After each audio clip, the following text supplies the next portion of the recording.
Paano nga ba ako napunta dito?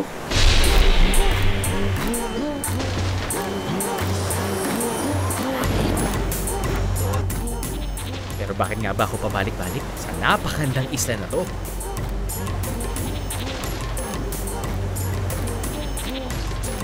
I see blue skies and bluer water. I see beautiful greens and I see beautiful people. Teka. Wag! Wag! Wag! Wag! Wag mo akong gisingin! Gusto ko pang makita at ma-enjoy lahat ito. Ayoko umalis dito!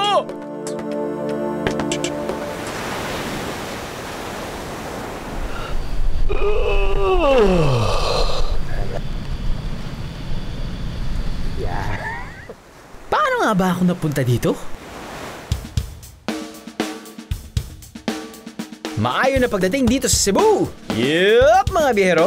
We're back for the nth time! At sa aming pagbabalik, we will see beauty.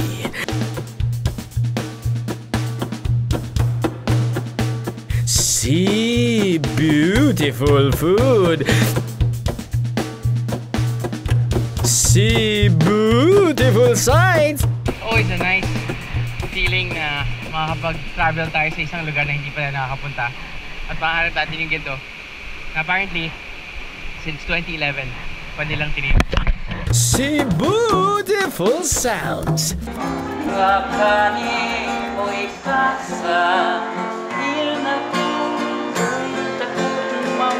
And of course, see beautiful people. Kaya walang maglilipat, walang kukurap. Cause you gotta see beauty in Cebu.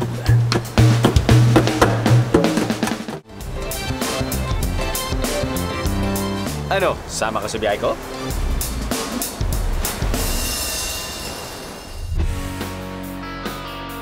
Touchdown, Liloan! Isang oras na biyahe rin ito mula sa Cebu City. Hindi lalampas ng 100 pesos ang pamasahe kung pupunta kayo rito mula sa Cebu City. Jeep o bus, pwede! May mga van din. Kung gusto nyo ng mas komportableng biyahe, dagdag lang ng konting gastos. Daanan nito ng mga patungong Sogod at iba pang parte ng Cebu.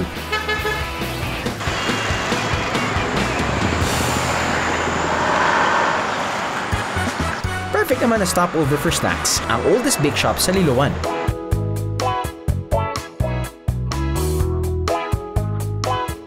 Hey man, yeah, definitely. How are you, man? Hello, hello. How are you? How was I'm your good. trip to Cebu? This Pretty is good? Probably my 10th time to Oh, wow. fly to Cebu. But I love each it. and every time, I love visiting Cebu. Nice. Yeah. Love it. Thank you for stopping by at the store, man. course, Thank you of so course. much. Akala nyo parang laking Amerikang kausap ko, no? Well, masanay kasi ang ibang mga Cebuano sa English kaysa sa Tagalog o Filipino. Kaming sa Cebu, talagang mahirap kaming mag-Tagalog. Hindi sanay yung dila namin sa Tagalog, kaya we prefer na mag-English. See, mas komportable talaga sila sa English. At syempre, pati sa kanilang native tongue, Bisaya. Wala talaga si innate sa Cebuano yung language sa Tagalog. Lisod kinito pa ganun. Na-conscious na ako sa Tagalog. Maglisod jud og Tagalog do because kami mga Bisaya mas comfortable may mag-English kaysa Tagalog ya. Kung mag-Tagalog may grabe halata jud kayo nga gahi jud kay siya. Lampas 100 taon na ang shop na to sa Liloan. Institusyon na kumbaga. Sa 110 years na yan, patuloy silang gumagawa ng mga fresh na tinapay at iba't ibang pampasalubong na tatak Liloan na. Ang pangalang Titay mula sa unang nagmasa at gumawa ng mga tinapay dito sa Liloan. Siya si Margarita Frasco o Titay for short. Sa kanya rin galing ang mga recipe ng mga tinapay at ang pambida nilang sinidlan at rosquillos. Ang famous rosquillos nga raw, resulta ng isang eksperimento. Dahil naghahanap ang mga turista at iba pang bisita ng Cebu ng maipapare sa kanilang kape o tsaa. Naisip ni Nanay Titay na gumawa ng sariling recipe ng kanyang biskwit. Sa paglipas ng panahon, ipinasa na niya ito sa kanyang mga anak na si Corazon, o ason na siya namang nagpasa muli ng heirloom recipe ng Rosquillos sa kanyang anak. So I'm guessing titay is your lola. Great-grandmother. Great-grandmother. Yes. Okay. Yes, definitely. I hear that you have one of the best tasting ronquillos. I like to say yes. Right? The Rosquillos. The Rosquillos. Yeah, you killed it, man. You killed it. Mahigit isang siglo na ang Rosquillos ni Nanay Titay. Taray, no?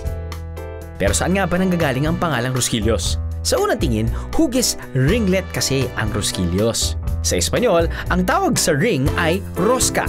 Rosca, Rosquillos!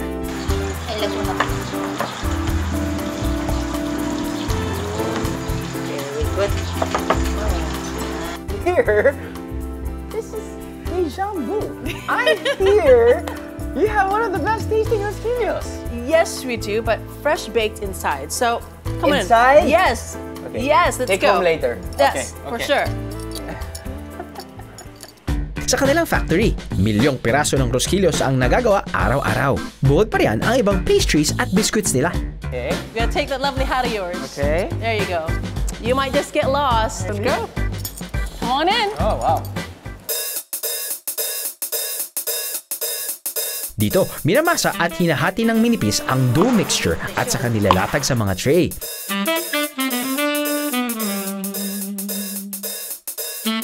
Pagkatapos, ibibake sa kanilang rotating pugon oven.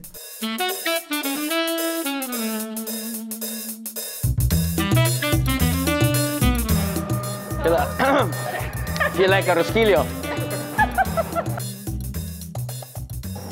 So, ito yung Rosquillos Classic. Tapos mamaya titikman natin yung Rosquillos Corazon.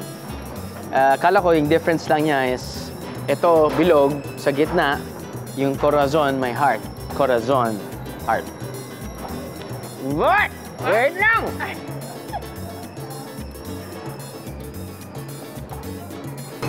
How's There it? you go. You can taste that one. No. Gusto ko lang malaman nyo. It's pretty much the same taste, which means kung bagong labas sa oven, kung gaano kasarap usually naman pag meron kang binibake na cookies or bread, diba usually inahabol mo talaga yung freshly baked goodies. Yung taste na yun is pretty much the same kapag binuksan mo rin isang pack. So, it's pretty good. Pretty good. Thank you. Can I give you a piece of my heart? Wow. Oh, that was good. That Yeah, was good. That was good. That was good. Here you go. Wow. Here we go. And you broke my heart. No, I'm giving it. Oh, you gave me Half. half. Half of my heart. Half. Ready? Ready. Okay.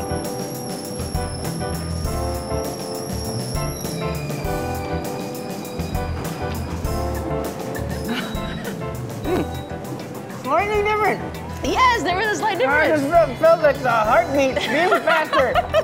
So Yes, that's the yes. difference. So ang difference, bukod sa may heart, bukod sa may amor, it has butter.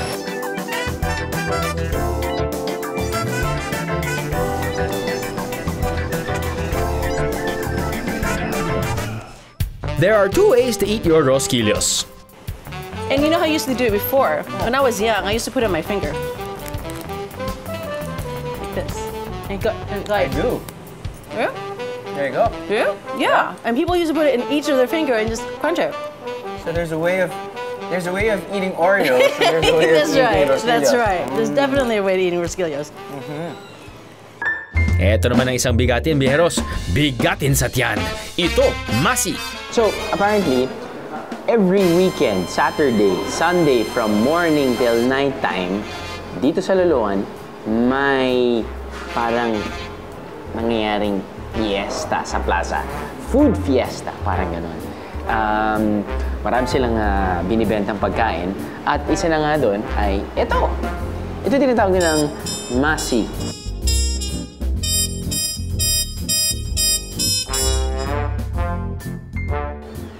Masi ay gawa sa malakit at ang loob ay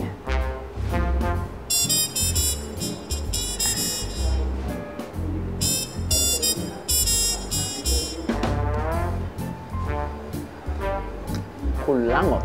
Dala ka lang. Peanut butter. So, kung familiar kayo sa mochi balls, very similar sa mochi balls. Mochi balls lang, mas malaki. At yung mochi balls, no, pretty much ano lang. This is probably the third of the size of an actual mochi ball. But, the essence, nandun. Yung feeling ng peanut butter, nandun. Ade. Sa 20 pesos, 3 pirasong masi na ang pwedeng mabili. Ang bigat na nung 3 sa tiyan nun. Perfect na snack o pampasalubong. Kung iuwi lang from Cebu to Manila, kailangan kainin agad.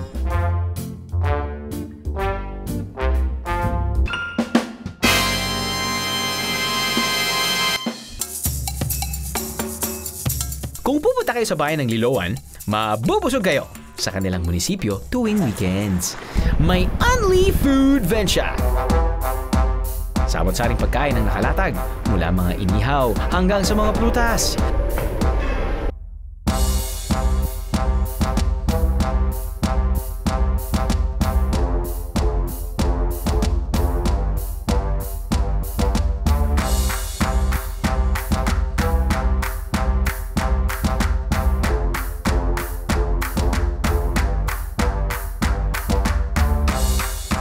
Kapag happy tummy na, pwede nang bumiyahe patungong Danao.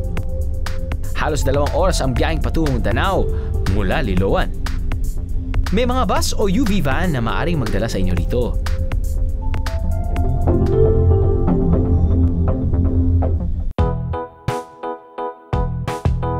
In this part of Cebu, Bieros, chill lang. Medyo mabundok at tahimik. Ito ang Danao, Cebu. Pero kung tingin nyo boring at laid back dito, then you've got another thing coming. Samot-saring adventure ang mararanasan sa Eco Adventure Park ng Danasan. May zip bike. May ATV ride na pwedeng pang off-road. Kung bitin pa kayo, ito ang ultimate relationship goals. Ang giant swing na kung tawagin nila ay Skydrop.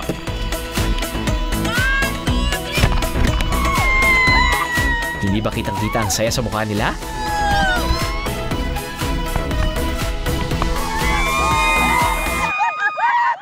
Siyempre, di nagpaiwan ang aking magigiting na biyahe ni Drew Crew.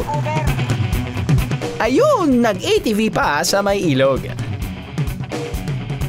Pero ako, game para sa mga extreme. Dahil sa dambuhalang traktor na to, mas mabilis daw kaming makakarating sa aming destinasyon. Rough road daw kasi ang dadaanan at di kakayanin maski ng 4x4 vehicle.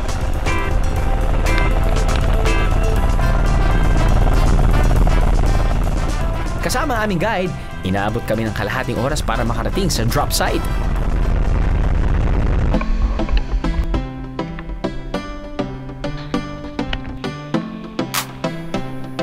Sa lakarang 5 to 10 minutes, boom! Beautiful Bieros. Now it's time to be the beast. Tinatawag na Tyrolean ang activity na to. Isang uri ng pag-traverse o pagtawid from one point to another.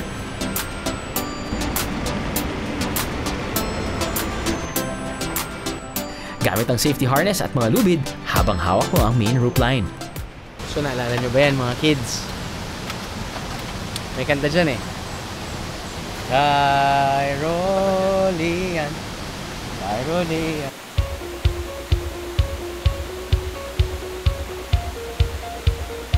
Sarap ng lugar nyo? Okay lang, so ganda nga malayo. May konting zipline. Then, simula na ng paghila sa lubid.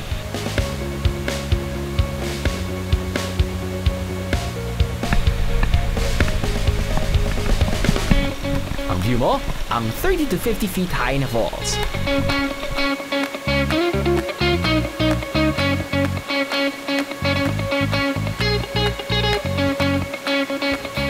Talk about extreme, Bieros! Importanteng fit kayo at kaya niyong buhatin ang sarili niyo para masubukan ang Tyrolean.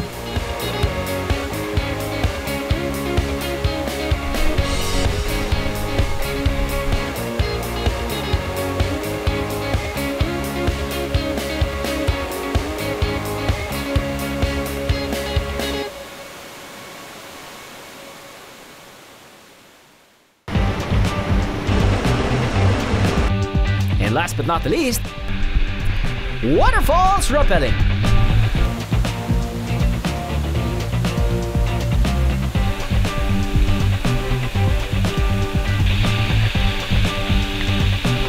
Iba talaga pag ganito kakalapit sa falls, no?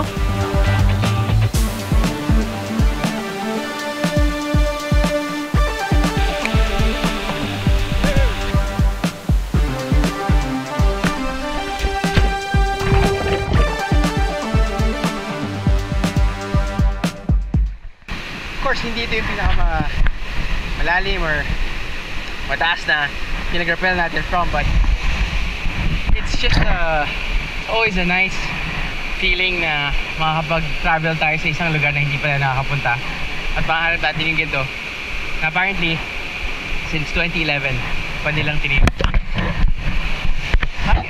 Short but sweet! Siyempre, di na namin pinilampas ang pagtampisaw sa refreshing Dalasan Falls.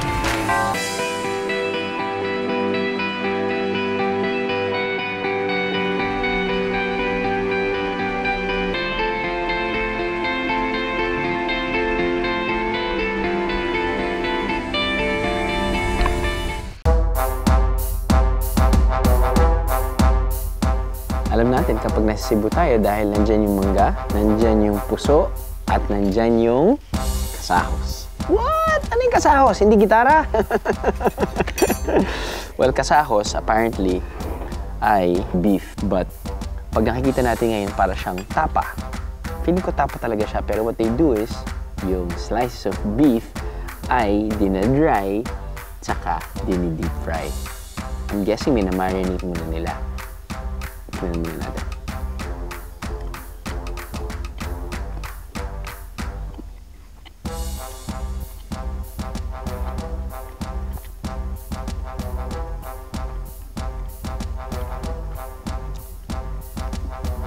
Expect tinga. But it's all worth it.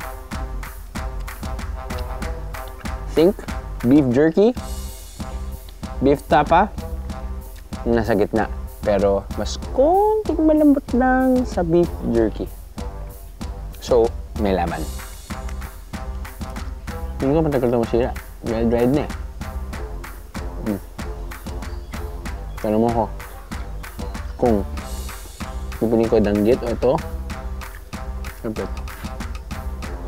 hindi lang siya maalat katulad ng danggit or any dried food. Marinated pa rin siya. I'm guessing with soy sauce. Kung gusto nyo ito ng neck nyo, pati yung jaws, yung face, yung chiseled, mga nakikita nyo yung mga supermodels, di ba? Yung ginangat-ngat nila. Tapos ganda ng kuha nila, usually nakagano'n. Kumain ng kasawas. Yan lang. Pero pag wala na kayong ngipin, sip-sipin nyo na lang. Sensya ng mga lolo.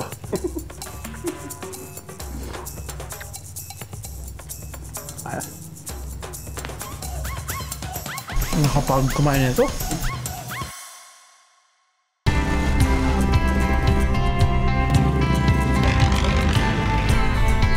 Mula sa Danao, halos 3 oras pa patungong Medellin, ang ating next destination sa ating Northern Cebu trip. During the Spanish time pa, yung sugar industry sa Medellin, before the advent of technology, mayroon na tayong Muscovado sugar production.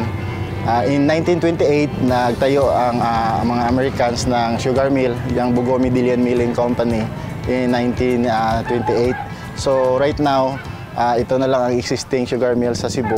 Kaya hanggang ngayon, dito nang gagaling ang supply ng asukal sa buong probinsya. Di rin syempre mawawala ang pangingisda. Ang main source of income dito sa atin sa Medellin ay farming and fishing. Meron din tayong fishing industry sa Medellin kasi dalawa yung coastline natin in the eastern side and on the western side.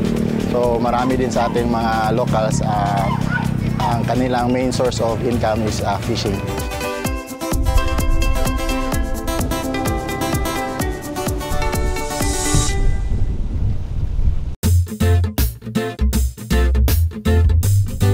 maaga pa, tumuloy na ako sa beach ng Bantayan para matikman ng isang kakaibang kabayo.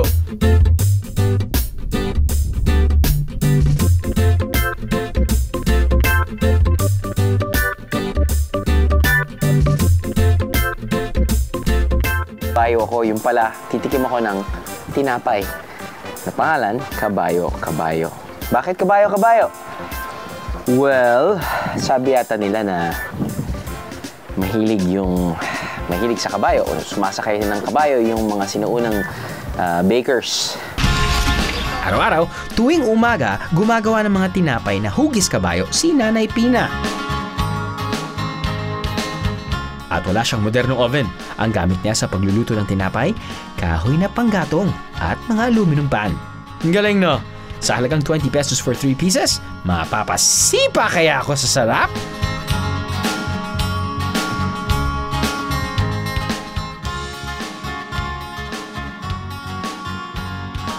Kala ko, matigas siya. Hindi. Uy, meron siyang masarap na aftertaste. Meron siyang masarap na aftertaste. Problema lang, ang ganda ng hugis kabayo, hindi mo alam saan kakagat. Ngayon, para na siyang seahorse.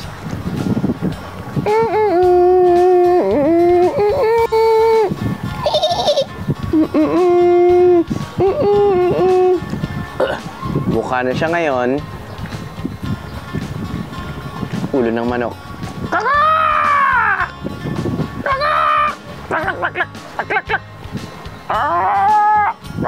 Okay, narinig ko yung nanay ko. Don't play with your food!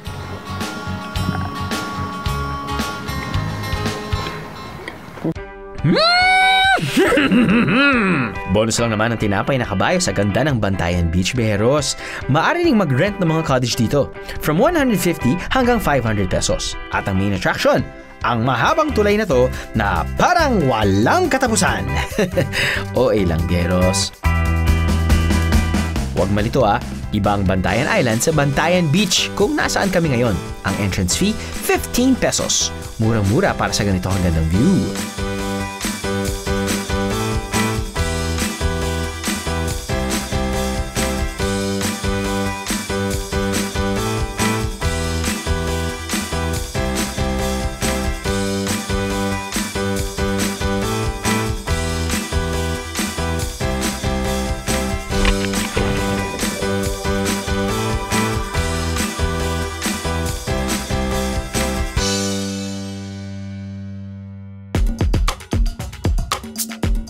Perfect naman mag-unwind dahil sa maghapong activities dito sa bagong dockside.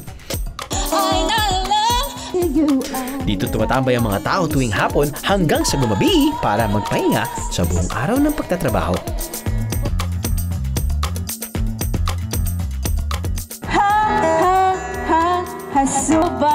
Dati raw itong talipapa, pero dahil nahati ang mamimili at para mas makahatak ng mga turista at lokal, ginawa itong isang tambayan. Nagtayo dito ng mga barbecue stations, grill station, unwinding area, may entertainment, acoustic session, live bands. Meron din tayong mga sunset zumba.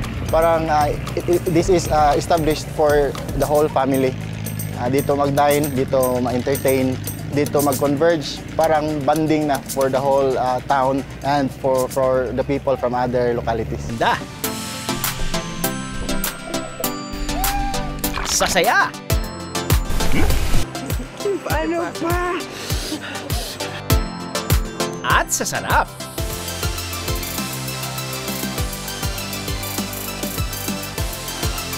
Hindi ka talaga maubusan ng dahilan para balik-balikan ang probinsya ng Cebu. So let's count the reasons why you should visit Cebu. Number 1, ang iba't ibang pwede niyong magawa rito.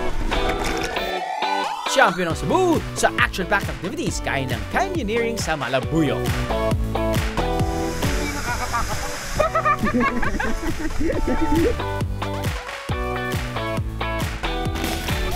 Ang highlight pa ng pag-rappel dito sa Montañeso Falls, ang pagsalubong sa tubig na galing sa tuktok ng bundok. Pwede ring mag-free dive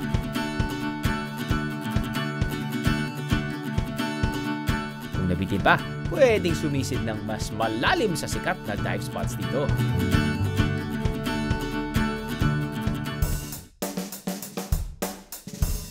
Reason number 2, syempre, nariyan ang nakaka-happy tummy na pagkain. Sino makakatanggi sa world-famous lechon? At ang kanilang ever-delicious delicacies. Oh, wow. It's so moist. Pilit kumata ko parang chocolate cake. Ano? Numero 3, ang jaw-dropping falls.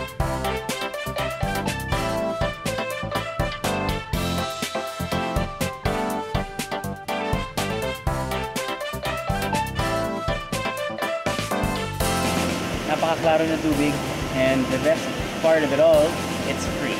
Walang entrance fee. Yung mga talunain, ulit-ulit mo. Kahit masakit yung buwan ko. Game!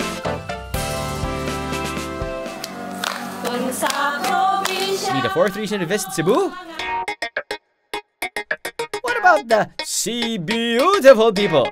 The Cebuanos. Pwede ba tagulan dito, ma'am? Pwede kita maging nanay.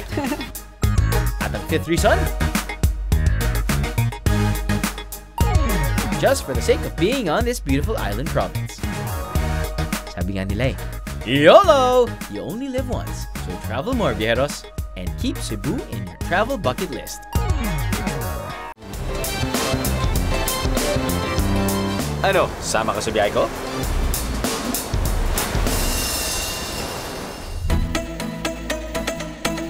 Ang sarap talagang balikan ng probinsya ng Cebu, no? This time, we are up north. Dito sa Medellin. And so far, it's Cebutiful! Medellin has been known to be the sugar bowl of Cebu because the sugar milling company is located here. Tinagurian din palang sugar bowl ang Medellin dahil sa dami ng taniman ng tubo dito. Yep, Negros Fields. Dahil dyan, samot-sari ang luto ng mga lokal sa matatamis na pagkain dito. Gaya ng kanilang pinyato. Ito ang version nila ng sikat na pampasalubong na panutsa. Ang brown sugar, iniinit hanggang matunaw. At saka lalagyan ng mani. Pag natuyo, ready na kainin ang pinyato!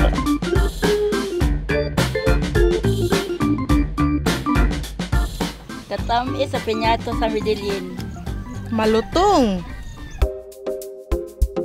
Di rin mahirap ang hanap ng matutuluyan kapag magbabakasyon kayo dito, viajeros. May maayos na accommodations. With complete amenities. At may golf course pa para sa mga sporty. Lalong di naman problema ang panglamang tiyan. Sa kaliwat kanan ng poblasyon may murang kainan. May mga mangilang-ilan din na naghahain ng sunlutan. Marami na ako nanitikman na kinilaw. Kinilaw na tanige. Kinilaw na lapu-lapu. At naging adventures din ako na nasubukan ko ng kinilaw na shrimp. Adventures na yun para sa akin dahil hindi talaga ako makain ng raw. Nag-evolve yung palate ko over the years. Kahit anong seafood, feeling ko, natikman ko na, ay, mali pala ako. Dahil hindi ko pa natitikman, eto. Ang tawag nila dito ay sunlutan. Or, sa English, sea cucumber na kinilaw. Yup, pipinong dagat. At kung paano lutuin, simple lang. Balatan ng sea cucumber. Hiwain ito into small strips at saka ihalo sibuyas, luya, pipino o yung gulay na cucumber. Ang tip ng locals ng Medellin, huwag munang hiwain ang sea cucumber kung di pa kakainin dahil tumitigas daw ito pag tumagal. Alam mo mga Pilipino lahat kinakain. Hindi naman kailangan. Pwede naman kumain ng manok. Pwede kumain ng isda, naluto. Pero hindi. Gusto nila yung weird. Weird para sa atin. Pero I'm sure sa kanila, hindi weird. Anyway, I guess yung preparation nila parang pareho lang kapag ikikinilaw mo ang isda. Pero ito yung nakikita ko kapag nag-free dive kami. Hugis siya parang ganyan. Tapos mga ganun-ganun. Tapos sinasabi mo na parang hindi mo hawakan yan, hindi mo aapakan yan, at hindi mo talaga titikman yan. But we're here anyway.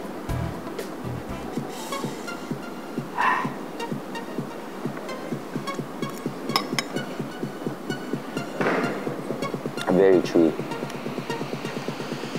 Crunchy. At dahil nga may luya pampatagal ng latsa, mas masarap siya. Mas naging edible. In fact, huwag mo lang isipin na sea cucumber. Isipin mo lang na pagkain talaga siya. Well, pagkain naman talaga siya. Pero it's doable. It's doable. Or I'm just telling myself that. It's doable. It's edible. Sea cucumber with cucumber. You're so creative.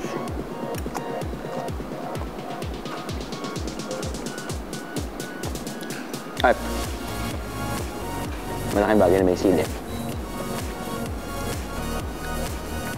Earthworm kakainin ko yan basta't i-dip mo sa suka pati sili. But don't dare me. Alright, back to pork.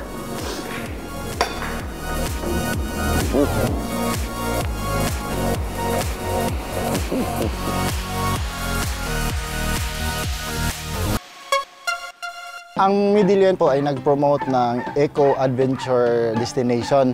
Meron tayong zipline, skybike. Tayo po ang una dito sa Cebu na may skybike at zipline. Then we added the cable car, the Tarzan jump, plus our destination sa island and our public beach. Pupunta yung mga tourists dito sa Midillion, pati yung nasa city, because we offer affordable and beautiful and exciting tourism destinations. Sa Midillion, di lang panay kapatagan ang matatagpuan. Meron din kabundukan. At kung may bundok, syempre may aakyatin. At kung may aakyatin, malamang may mahanap na dan-dan-dan-dan-dan! Zipline! Ang paborito namin gawin. Pwede ba naman akong maiwanan ng aking biyahe ni Drew Cruz sa activities? No way! Ang aking producer, ayun! Nag-skybike na! Ang aking assistant cameraman, naglambiti naman sa Tarzan Jump. Aba, susulitin ko na nga ang zipline dito.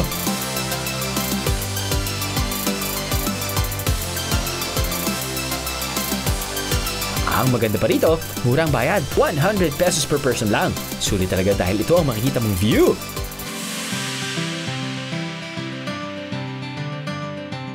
You can go to the North Bus Terminal located at Mandawi City and you can ride bus Daan Bantayan via Bagay.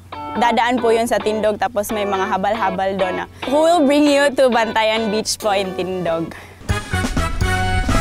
Dito sa Kawit, Midillion, ang jump-off point para sa mga mahilig sa island hopping.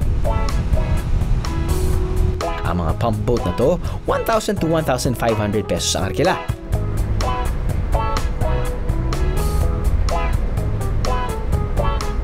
Kaya mas makakatipid ka kung may kahati sa bayan. After a 30 to 40 minute boat ride, matutuntun na ang tinaguriang Funtastic Island.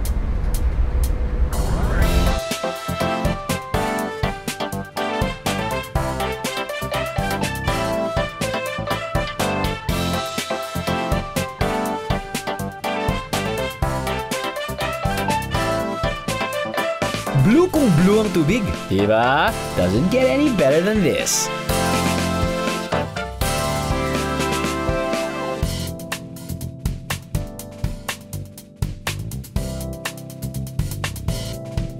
So after a 20 to 30 minute boat ride from our jump-off point, which is Kawit, nandito na tayo ngayon sa Gibitngil Island. But now, it's medyo mas known na to be called as Funtastic Island.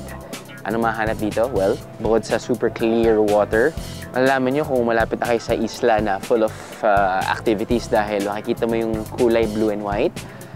Blue and white mga huts na pwede nyong rentahan. Pwede kayong kumain, mag-chillax. Kung gusto nyo namang mga fantastic activities, pwede kayo mag-slide. Mayroon silang ginawang slide papuntang dagat. Siyempre, meron din silang other water sports. But I think the highlight of your visit here would be the 30 to 40 feet jump or cliff jump over there, which we will try later on. Para sa aking warm-up, slide straight to the sea!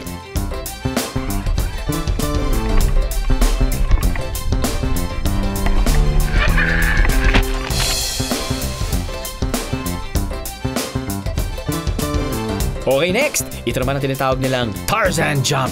Bakit nga ba Tarzan?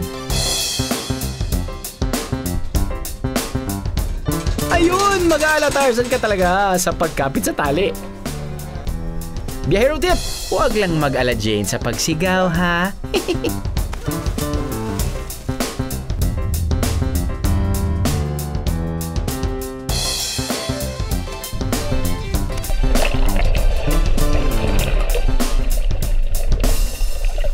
Last but not the least, ang 50 feet cliff jump!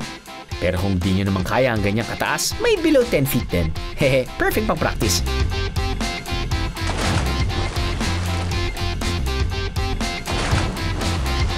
Pero ako, aim high, baby. I aim high.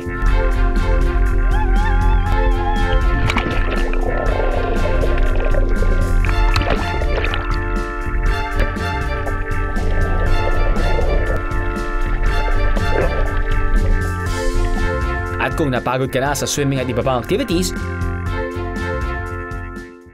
pwedeng-pwede ritong kumain. Siyempre, kumpleto mula seafoods, inihaw na baboy at kung ano-ano pa. Di rin mawawala ang Cebu's Pride, ang puso!